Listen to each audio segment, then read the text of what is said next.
Estudiando para compartir, este es su programa que cada semana trae la lección a sus vidas y a sus hogares.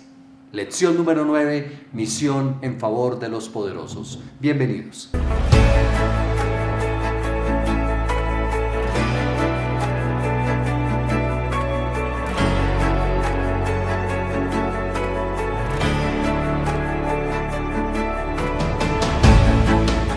Es un gusto saludar a todos mis hermanos y amigos, no solamente de la Asociación del Alto Magdalena, sino de todos los lugares donde llega su programa Estudiando para Compartir. Es una alegría llevarle a lección número 9, la misión en favor de los poderosos. Tenemos dos invitados muy especiales en esta oportunidad, el pastor Anderson, que es el pastor del distrito de Getsemaní. Pastor, bienvenido. Un abrazo para todos, Dios les bendiga, Pastor Perdomo, un abrazo, gracias por la invitación y bueno, expectantes de esta lección tan importante que hoy el Señor nos trae a todos nosotros. Muchas gracias por su compañía y también tenemos al pastor Daniel Lozano. Pastor, bienvenido, pastor del distrito de Kennedy, un gusto tenerle. Muchas gracias, Pastor César Perdomo, y un saludo muy especial para toda la linda hermandad de la Asociación del Alto Magdalena y también de otros lugares que se conectan en este programa especial de Escuela Sabática. Así es, así es. Muy bien, apreciados compañeros, vamos a entrar entonces en materia. Bueno, antes de enfocarnos en la lección, recuerden, apreciados maestros, que nos encanta darles algunos conceptos, consejitos pedagógicos que yo creo que si los aplicamos van a ser de gran bendición. Tenemos que mejorar cada día las lecciones y las escuelas sabáticas de nuestras iglesias, que sean más amenas, que sean mucho más didácticas y que realmente toda la hermandad se sienta muy motivada para poder asistir. Pastor Anderson, ¿qué consejito podríamos darle en esta ocasión a los maestros? Bueno, yo quiero, aparte de darles el consejo, retarlos. Esta lección, creo que hace mucho tiempo no teníamos una lección que nos llevara a la práctica y es importante, yo creo que cada maestro, cada clase de escuela sabática, retarse a hacer un plan de evangelización y presentárselo a su pastor distrital. Sería bien interesante eso, llevarlo aprendido a la práctica. Eso es fundamental, hermanos, porque no podemos ser solamente oidores, sino hacedores de la palabra de Dios. Eso es fundamental. Pastor Daniel, ¿qué recomendación le daríamos hoy a los maestros? Pastor, en el pasado, cuando fuimos invitados en oportunidades anteriores, aconsejamos reforzar el tema del versículo para memorizar, Sí. que los hermanos lo puedan memorizar. Okay. Y no sé si pudiéramos en este 13º sábado recordar los 13 versículos, y me gustaría motivar a los maestros, motivar a los directores de escuela sabática de la iglesia local, que pudiéramos no solamente motivar a que memoricen el versículo, sino que también pudiéramos incentivar, pudiéramos premiar a la persona que logre memorizar los 13 versículos de este trimestre. Son versículos muy, muy buenos, Pastor. Eso es importante. La palabra de Dios debe ser traída a nuestra mente, debe ser memorizada. Como dice el Señor, dice, es que he guardado tus dichos en mi mente para no pecar contra ti. Así debe ser. Así que, qué buen consejo, ojalá los pongamos en práctica. Muy bien, compañeros, vamos a entrar a la lección. Esta lección que habla acerca de la misión para los poderosos. ¿Qué común denominador tenemos todos los seres humanos? ¿Cuál es la necesidad, sin importar nuestra raza, cultura, si somos ricos, pobres? Compañeros, ¿cuál es la necesidad del ser humano? Hay necesidad de un salvador. Amén. Cuando tú ves, por ejemplo, en los dibujos animados, Spider-Man, Superman, todo ese contexto de animes, busca mostrarle a la gente la necesidad de tener un salvador, alguien que les ayude, alguien que los salve. Sí. En el contexto nuestro, pues tenemos el gran Salvador Jesús. Todos somos rotos, gente rota. Cuando lees Isaías 61, te darás cuenta que la misión del Mesías era venir a darle victoria a los que se sentían derrotados, a darle alegría a los que se sentían tristes y a reparar los corazones rotos. Pero ahí no hace distinción de personas. Ese texto de Isaías 61 es para la raza humana hasta el último tiempo de esta historia. Importante no hacer ninguna distinción de personas, ¿cierto, Pastor Daniel? Así es, Pastor César, mira que la lección, o bueno, de manera muy especial nos invita a que todos podemos tener acceso a la gracia también. Amén. Así es. La gracia no solamente es para un tipo de persona, es para todos, todos. Es decir, todos podemos ser salvos, independientemente el estrato social, el color de piel, la nacionalidad, todos también podemos tener acceso a la gracia. Maravilloso, maravilloso eso. Compañeros, hablemos un poquito de la conversión de un poderoso, Nabucodonosor, nada menos que Nabucodonosor, ese hombre bien poderoso, ¿cierto? Sí. ¿Qué nos enseña la experiencia de Nabucodonosor en cuanto a la necesidad de estos hombres que tienen dinero, fama o poder? Bueno, cuando lees Daniel capítulo 2 te darás cuenta que Nabucodonosor tuvo un sueño, su estatua, Sí. que está dividida en varios metales. Y de la urgencia de encontrar una interpretación a ese sueño que lo deslumbró, que lo trasnochó, por decirlo de esa manera, buscó adivinos, buscó magos, buscó brujos y hasta el final llegó a Daniel por recomendación de alguien, ¿no? Pero en el capítulo 4 me llama la atención porque vuelve a tener otro sueño. Sí. Pero ahora llama al intérprete del sueño, ya no busca, sino ya llama al intérprete del sueño. En el capítulo 4, versículo 18 dice: te digo este sueño porque yo sé que Dios, su espíritu mora en ti. Okay. Y yo leía ese espacio bíblico y yo decía, wow, cómo en 2 capítulos el concepto y la idea de un Dios soberano cambió para Nabucodonosor. En el capítulo 2 no lo conocía, pero ahora en el capítulo 4 sí lo conoce y le dice a aquel hombre de Dios: es que el Espíritu de Dios mora en ti. Ya no el espíritu de los dioses, como en Daniel 3 en el horno, cuando dice tiene apariencia de un Dios, sino que en el capítulo 4 ya lo reconoce como el Dios soberano. Creo que eso es síntoma de una conversión, reconocer al verdadero Dios. Interesante. ¿Qué nos puedes Pastor, acotar, Pastor? también podríamos extraer de esta linda conversión, de esta historia, es que Dios en cualquier momento puede utilizar a un verdadero cristiano convertido como Daniel. Correcto. Es decir, Dios nos puede utilizar en cualquier momento y también nos puede utilizar para cualquier tipo de persona. No importa nuevamente el estrato ni nada, sino Nabucodonosor era alguien poderoso, era alguien de mucha influencia, era alguien de un estrato diferente a Daniel. Pero mira que Dios utilizó a un cristiano que era realmente convertido. Sí. A mí me llamó mucho la atención, compañeros y hermanos, que Nabucodonosor, su conversión tampoco fue como la de ninguno, como instantánea, como que tuvo un proceso, ¿cierto? Tuvo un proceso en donde pudo ir poco a poco reconociendo su necesidad de Dios. El capítulo 4 de Daniel, el versículo 37, me parece interesante que lo estudiemos. Dice: ahora yo, Nabucodonosor, alabo, engrandezco y glorifico al Rey del cielo, porque todas sus obras son verdaderas y sus caminos justos, y él puede humillar a los que andan con soberbia. Oye, interesante, después de su proceso, él reconoce la necesidad de Dios. Pero compañeros y hermanos, importante resaltar este punto: ¿son solamente los hombres de dinero, los poderosos, los que pueden llegar a ser soberbios? ¿O también hay personas de un estrato social diferente, más bajo, económicamente pobres, y ser orgullosos? ¿Qué opinan? Wow, Pastor, yo creo que no solamente es para los de dinero o de influencia o los poderosos que define la lección, sino que también los de escasos recursos pueden ser orgullosos, Pastor. Sí, es decir, el tema del orgullo no distingue raza, cultura ni posición económica, ¿cierto? Yo les decía ahorita, hermanos, a los compañeros, que escuché una vez un pastor decirle a un hermano: oiga, hermano, se le está saliendo el orgullo por el roto de la camisa, porque es que desafortunadamente algunos no entienden o quieren asimilar pobreza con humildad, y no es así. La verdadera humildad es dependencia de Dios sin importar su estado económico.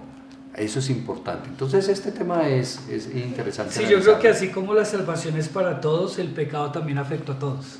Correcto. Sí, entonces el orgullo, la soberbia no hace tampoco distinción, así como la salvación tampoco hace distinción de raza, estudio, posición social, el pecado tampoco. Así es. Es tanto el orgullo puede llegar a alguien encumbrado, como el orgullo puede llegar a alguien no tan encumbrado. No tan encumbrado.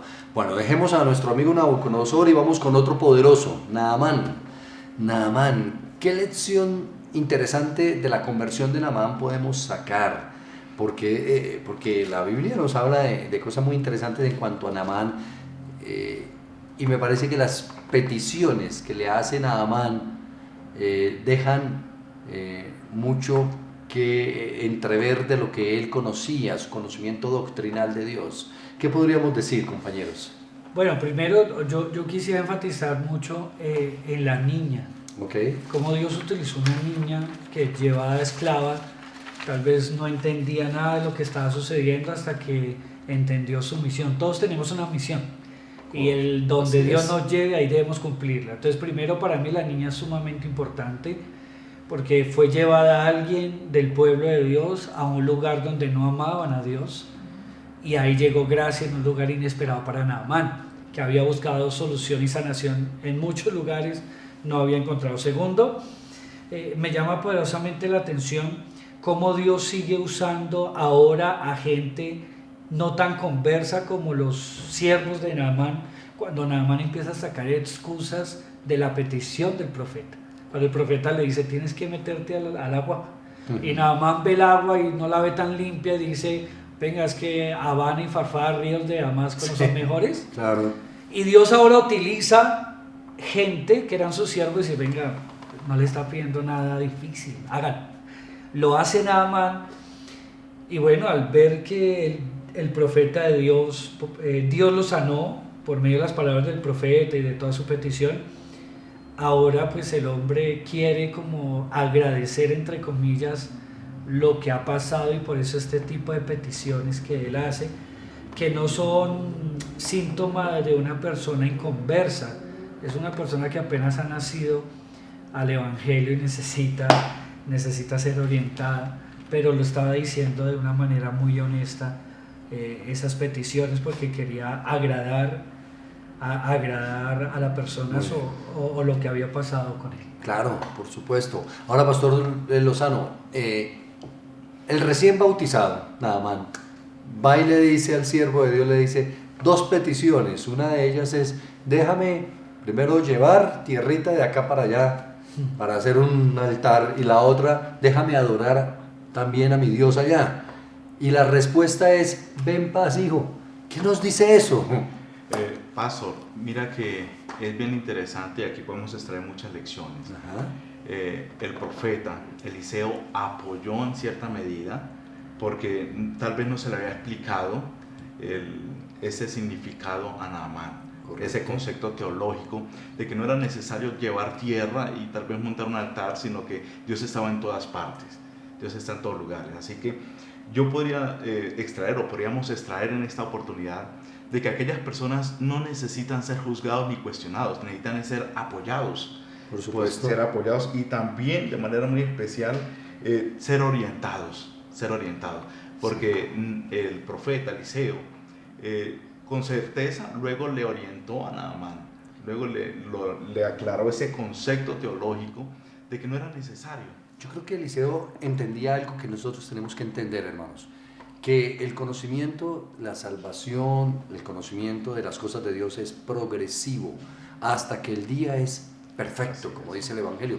Algunos creemos y le exigimos al recién convertido que se comporte como el hermano que lleva 30 y 40 años en el Evangelio. Es un bebé en el Evangelio y debe de ir creciendo cada día más en su experiencia con Dios, en su relación con Dios. Yo recuerdo, hermanos, cuando me conocí el precioso Evangelio y el viernes de noche, Pastor Anderson, yo me iba a jugar banquitas, fútbol, el viernes de noche, y una vez pasó un diácono y me dijo, oiga César, hay que guardar el sábado. Y yo le dije, sí, mañana voy a la iglesia, mañana voy.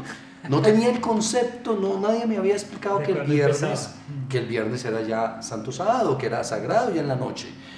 Pero hermanos, gracias por la paciencia que me tuvieron para poder aprender las cosas de Dios, y por eso estamos acá. Le invito a que usted, mi apreciado hermano, sea paciente con los recién convertidos, como el profeta fue paciente con Naamán. Y aparte de paciencia, amoroso, ¿no? Amoroso. Porque no le dijo, cuando le dijo, venga, es que quiero ir a adorar a mi Dios, a hacer un altar, no le dijo, ¿usted qué le pasa, idólatra? Exacto. No lo atacó. Vaya en paz y bueno, ahí vamos mirando. Seguramente a Naamán lo vamos a ver en el reino de los cielos. Amén. Pero me gusta eso y de eso debemos aprender, hermanos. Así es. A veces leí una frase que decía que nosotros lastimosamente a veces somos el único ejército que termina de rematar a sus soldados heridos. Si la gente llega a la iglesia rota, pues abrácela, cuídela, si se cae como niño y se raspa, pues sánelo, y así todos vamos creciendo, y esta experiencia de este poderoso Es real. Es real. Pastor Lozano, entremos a Nicodemo, ya vamos con ese otro poderoso, pero Nicodemo tiene una experiencia interesante. Nicodemo conocía, porque era un doctor de la ley, el hombre conocía las doctrinas. ¿Es suficiente el conocimiento para la salvación, pastor? Pastor, mira que Nicodemo, aunque conocía y era un doctor de la ley, estaba perdido. Ajá. Estaba perdido porque no tenía el Salvador que era Jesús. Correcto. Si me permite, me gustaría, pastor, Adelante, por favor. compartir un texto que en lo personal me gusta mucho, y es San Juan 17:3. Dice San Juan 17:3, y esta es la vida eterna, que te conozcan a ti, el único Dios verdadero, y a Jesucristo, a quien has enviado. Amén. La vida eterna consiste en conocer al Señor, conocer a Dios, conocer a Jesús. La Biblia nos permite conocimiento acerca de Dios, pero es nuestra experiencia personal diaria la que nos lleva a conocer al verdadero Dios. La Biblia nos dice que Dios es amor, pero es ese caminar diario con Dios que nos permite conocer el amor de Dios. La Biblia nos dice que Dios es paz, pero es ese caminar diario, constante con Dios. Mi querido hermano, podríamos estudiar mucho la Biblia sin conocer a Dios. Es nuestra experiencia personal, y era lo que necesitaba Nicodemo, una experiencia personal con el Salvador. Eso es fundamental. Sí, porque tal vez Nicodemo estudiaba la ley y los escritos de ese momento solo era para llenar tal vez su intelecto y cumplir algunas cuestiones laborales, por decirlo de esa forma, tal vez predicaba y demás. Pero saben que una de las cosas que me gusta de la escritura es que Dios presenta la salvación a todos. Por ejemplo, acá se la está presentando a Nicodemo, luego se la presenta a un ladrón que posiblemente no tenía ni estudios en una cruz, ¿sí? Correcto. Entonces le dice, a los dos les da el mismo mensaje, tienes que nacer de nuevo. Entonces yo creo que en el contexto de los encumbrados, los poderosos y los influyentes, Nicodemo era una persona que necesitaba nacer de nuevo. Allí en el Palacio de Nariño, aquí en Bogotá, en los lugares donde está la gente, llamémoslo importante, encumbrada y rica, esos edificios están llenos de gente como Nicodemo, rotas, y necesitan nacer de nuevo. Importante eso. Y el mensaje que el pastor Daniel da, necesitamos llevarles un Dios vivo, ¿no? Real. Dios real, y no sí. solamente en aquellos lugares, podría tal vez ocurrir hasta en la misma iglesia. Ajá. Así es. Personas que tienen mucho conocimiento, vasto conocimiento acerca de las Escrituras, pero que estén lejos del Señor, que estén lejos de caminar con Jesús, que estén lejos de experimentar ese Dios verdadero. O sea que la doctrina es importante, pero no es suficiente. Pero no es suficiente. Necesitamos la relación íntima con Dios de salvación. Ahora, compañeros, vienen dos ricos al Señor. Wow. Dos ricos. Un joven y otro que se sube a un árbol, Zaqueo. Y ambos ricos tienen una experiencia con él, pero los resultados son diferentes, totalmente diferentes. ¿Qué era lo que sucedía? ¿Qué podemos aprender de estas experiencias? Bueno, uno, en el caso de Zaqueo hizo medidas extremas para encontrarse con Jesús. Ajá. Porque parece alguien encumbrado, rico, con dinero, subido en un árbol. Claro, claro. La gente claro. que iba a decir, oiga, qué boleta, ¿no? Sí, ¿qué es lo que está haciendo allí, está no? loco. En cambio el otro sí tal vez se acercó con su ropa fina, con su elegancia y le dijo, ¿qué tengo que hacer para ser salvo? Pero Así Jesús es. al joven rico le dice, pues guarda los mandamientos, sí, bueno, una cosa solo te falta, deja todo lo que tienes y sígueme, solo sígueme, te falta eso, sígueme. En el conocimiento, referente a lo que usted habla en el capítulo, la pregunta anterior. Sí. En cambio a Zaqueo, Dios le dijo, Zaqueo, baja porque hoy es necesario que me hospede en tu casa. Zaqueo no se fue triste como el joven rico. Dice la Biblia que bajó a prisa. Y gozoso. Tenía necesidad de salvación. Pero cuando al joven rico se le dijo que tenía que dar todas sus posesiones, dice la escritura que dio la espalda y se fue. Es decir, que Zaqueo es un ejemplo, mis hermanos y compañeros, de que un rico también se salva, Amén. Así de es. que la salvación está para ellos también, y él, con la ayuda de Dios, como dijiste de Naamán, yo también creo que es Zaqueo, que lo vamos a ver en el reino de los cielos. Es importante eso. Pastor, yo quisiera hacer, resaltar esa pregunta Sí, sí. que hizo el joven rico. ¿Qué tengo que hacer para ser salvo? Ah, ok. Hay personas que están más preocupados por lo que tengo que hacer para ser salvo. Okay. Y este joven, aunque quería saber qué tenía que hacer, no estaba dispuesto tampoco a hacerlo. Se podría interpretar esa pregunta también como, perdón te interrumpo, Pastor Daniel, como ¿qué necesito dar para ser salvo? Como salvación por obras. ¿Qué Sí, como necesito que dar? tengo plata, ¿qué Tengo le que tengo dar que dar? ¿Cuánto tengo que dar para salvarme? Okay. Así es. Y es interesante, yo creo que en el plan de la salvación no es tanto lo que yo tengo que hacer para salvarme, es lo que yo permito que Dios haga en mi vida para salvarme. Mira que Jesús, sin decirle a Zaqueo lo que debía hacer, lo hizo, porque ya había tenido ese encuentro, ese acercamiento a Jesús. Jesús no le dijo tiene que dar a los pobres, él por iniciativa propia fluyó lo que debía de hacer. Lo mismo ocurre en la vida cristiana. Cuando nosotros tenemos el acercamiento al Salvador, va a fluir lo que debemos de hacer. No tiene que decirnos qué tenemos que hacer. Así es. Debe fluir.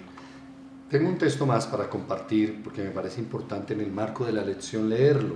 ¿De qué? Dice Mateo 16, 26. ¿De qué le servirá al hombre ganar todo el mundo si pierde su alma? ¿O qué dará el hombre a cambio de su alma? Yo creo que el problema no es el dinero en sí. El problema es colocarle la prioridad que corresponda. El lugar Que el lugar que corresponda. Si una persona tiene dinero pero entiende que todo eso no le va a dar la salvación, pues lo coloca en su verdadera enfoque y dice, más bien este dinero para bendición también de los demás, también voy a hacer bendición para los demás. Y yo creo que eso debe ser ahí pues fundamental el punto, porque es que, hermanos, también podemos llegar a caer en el extremo de estigmatizar al rico. Y en la iglesia a veces uno, oiga, ese hermano tiene un carro muy lujoso, tan orgulloso que es el hermano. No confundamos prosperidad y bendición con orgullo, que es otra cosa diferente. No debe ser así. Entonces, mis hermanos, es muy importante. Yo creo que, compañeros, deberíamos también ayudar a comprender a la hermandad que no hay que estigmatizarlos, que no hay que señalarlos y que para ellos también es necesario ¿qué? La salvación. También necesitan a un Cristo que los ayude, que los llene. Eso es supremamente importante. Ahora, viene otro poderoso, viene en un momento muy especial, José de Arimatea, y viene y tiene una intervención fundamental en la historia de la salvación de este mundo. ¿Qué nos enseña eso, Pastor Anderson? Bueno, José de Arimatea, aparte de tener dinero, tenía influencia. Okay. Me gusta el texto porque José de Arimatea no le dice a Pilato, ¿cuánto me vale para que usted me deje enterrar a Jesús? Sí. Él solo fue a pedir permiso. O sea, primero respetó el gobernador del momento, ¿no? Hombre temeroso. Sí. Pero segundo le dice, yo tengo, pues, parafraseando, yo tengo una tumba nueva que no hemos estrenado, pero yo quiero que esté ahí Jesús. Ajá. Y me gustó porque Pilato de una vez dio la autorización. O sea, la influencia. No lo dudó. No, la influencia que tenía. Seguramente va un Pedro, va un Tomás, y lo que hace es este Pilato encerrarlos o apresarlos, es decirles que no. Pero fue a José de Arimatea y le dice, yo quiero enterrarlo, y le dio. Entonces la influencia de este hombre se necesita. Vivimos en un mundo donde la palanca funciona. La palanca funciona Sí. para el beneficio de la obra de Claro. Dios. A veces, pastor, uno dice, necesito, oigan, cuánto bien me haría tener a alguien en el gobierno que ayudara a la iglesia, a alguien en la Secretaría de Tránsito, a alguien en el hospital, alguna persona que me ayude. Hermanos, pidámosle al cielo que muchos grandes y poderosos lleguen a sitios que sean una bendición para la iglesia. Paso, viví una experiencia Ajá. bien especial, muy Sí. particular, cuando llegamos a Leticia, Amazonas, como pastor de la iglesia. El secretario de gobierno de la alcaldía allí de Leticia, Sí. un lunes, recuerdo, en la mañana me mandó a llamar con una de las hermanas de iglesia, la hermana Eloísa me mandó a llamar, que es la mamá del secretario, no sabía. Cuando llego allí a la reunión muy temprano, que él me citó, y me presenta allí ante los que trabajan de oficina, les presento mi pastor. Y yo lo he sentado, hermano. No sabía tampoco, recién estaba llegando a Leticia, no sabía que el secretario de gobierno, el hermano Luis Fernando Montes, era adventista, era de la iglesia. ¡Qué bendición! Y algo especial que puede disfrutarlo, y es la influencia, el poder de la influencia. Pudimos disfrutar de todos los escenarios que quisiéramos de Leticia como iglesia. Es decir, necesitamos un coliseo y este coliseo está a disposición de la iglesia. Y es muy importante, y lo que tú dices es verdad, pastor. Yo creo que para este tiempo necesitamos más personas que tengan muchísima influencia como José Arimatea, que nos pueda facilitar la predicación del Evangelio, que nos pueda permitir el avanzar en el cumplimiento de la misión. Sí, de una manera providencial el Señor lo va a permitir, providencialmente va a permitir que ese tipo de personas lleguen a esos puestos y sean bendición para la iglesia. Así es. Pastores, 2 preguntas para ir cerrando en nuestra repaso de lección en este momento, y es: ¿qué texto de la Escritura ustedes consideran que el maestro no debería dejar de resaltar en el repaso para el día del sábado, el día del baño? Para mí Marcos 15, 43 al 47 dice: José Arimatea, miembro noble del concilio, que también esperaba el reino de Dios, vino y entró osadamente a Pilato y pidió el cuerpo de Jesús. Sorprendido de que ya hubiese muerto, y haciendo venir al centurión, le preguntó si ya estaba muerto. Informando por el centurión, dio el cuerpo a José, cual compró una sábana, y quitándolo lo envolvió en la sábana y la puso en el sepulcro, que estaba cavado en una peña, e hizo rodar la piedra que entraba al sepulcro. María Magdalena, la madre de José, miraban dónde lo ponía. ¿Por qué sigo insistiendo con lo de José Arimatea? Saben que este es un reto, hermanos, que como iglesia yo creo que, pastor, nos debemos retar. Sí. Y es a evangelizar a los encumbrados. Amén. Ese es un desafío. Es un desafío, pero yo los quiero retar. Posiblemente José Arimatea a alguien le dijo sobre el Mesías. Amén. Y mire lo que hizo. Dice, él también esperaba el reino de Dios. Qué bueno. Allá los encumbrados también están esperando la venida de Jesús, que el dolor acabe, la tristeza. Pero Dios nos ha puesto aquí, y con todo cariño lo digo, por muchos años nos hemos direccionado solo a la gente de estrato medio y de estrato bajo, y hemos descuidado a la gente de estrato alto, que también necesitan de Jesús, que están rotas, claro, y necesitan salvar sus hogares, necesitan salvarse de la depresión, de la ansiedad. Y este es un reto. José Arimatea, estudiando la lección, me motiva a que Anderson Arango, no como pastor, sino como miembro de la iglesia, que Dios depositó este hermoso evangelio en él para que lo predicara. Yo debo sin miedo ir a los encumbrados, sin miedo. Y a eso estamos apuntando. Amén. Amén. Pastor, ¿qué texto podríamos resaltar? Pastor, el texto está en el contexto del joven rico también. Ok. San Mateo 19, versículo 26, pero voy a leer el 25. Dice: Jesús, sus discípulos al oírlo, estos se asombraron y preguntaron: ¿quién puede salvarse? Entonces Jesús le respondió, mirándole les dijo: para los hombres esto es imposible, pero para Dios todo es posible. Amén. Es decir, la salvación para nosotros, los seres humanos, por nuestras propias fuerzas, por nuestros propios méritos, es imposible. Okay. Pero el Señor quiere salvarnos. Dios desea salvarnos y es el único que nos puede salvar, porque para Dios no hay nada imposible. Y lo interesante, pastor, de este pasaje es que el joven rico también el Señor lo ama, también lo amaba y quería salvarlo. Para él era imposible por sus propios méritos y Jesús estaba dispuesto a salvarlo. Para toda persona, sea rica o pobre, es imposible salvarse. Sea reconocido socialmente o no tenga reconocimiento socialmente, por nuestros propios méritos es imposible. Pero para Dios es posible. Es posible. Y alabo a Dios por eso. Qué bueno, maravillosa esa experiencia. Pastor, finalicemos con una frase, como usted resume la lección de escuela sabática de esta semana. Seamos gracia en lugares inesperados. Gracia en lugares inesperados. No tema ir a los encumbrados de este mundo, usted va con Dios. Amén, amén. Sí, hay otro rico que no habla la lección, pero me pareció interesante, Pilato. Rechazó la bendición de Dios y su salvación cuando le pregunta qué es verdad, y cuando Jesús le iba a responder, le dio la espalda. Se fue, qué lástima. Era rico. Y poderoso. Y poderoso. Entonces, no temamos, yo creo que lo puedo resumir así, no temamos ir a la gente rica, influyente, porque también están necesitados de este mensaje de salvación. Amén. Pastor, ¿cómo lo resumiría usted, Pastor Don Lozano? Pastor, todos tenemos acceso a la gracia. Amén. Todo ser humano tiene acceso a la gracia y tiene oportunidad de salvación. Amén. Qué bueno. Apreciados hermanos, pues este ha sido nuestro programa Estudiando para Compartir. Lección número 9, maravillosa, el ministerio en favor de los poderosos, encumbrados. Resaltémosla, hagamos de la lección lo mejor, hermanos. Disfrutémosla, hagámosla disfrutar a la hermandad, que todos digamos que es rico ir temprano a la casa de Dios a estudiar la palabra del Señor. Muchas gracias, les mandamos de corazón un abrazo sincero de parte del Departamento de Escuela Sabática de la Asociación y los esperamos la próxima semana. Que Dios les bendiga, Dios les guarde. Muy amable.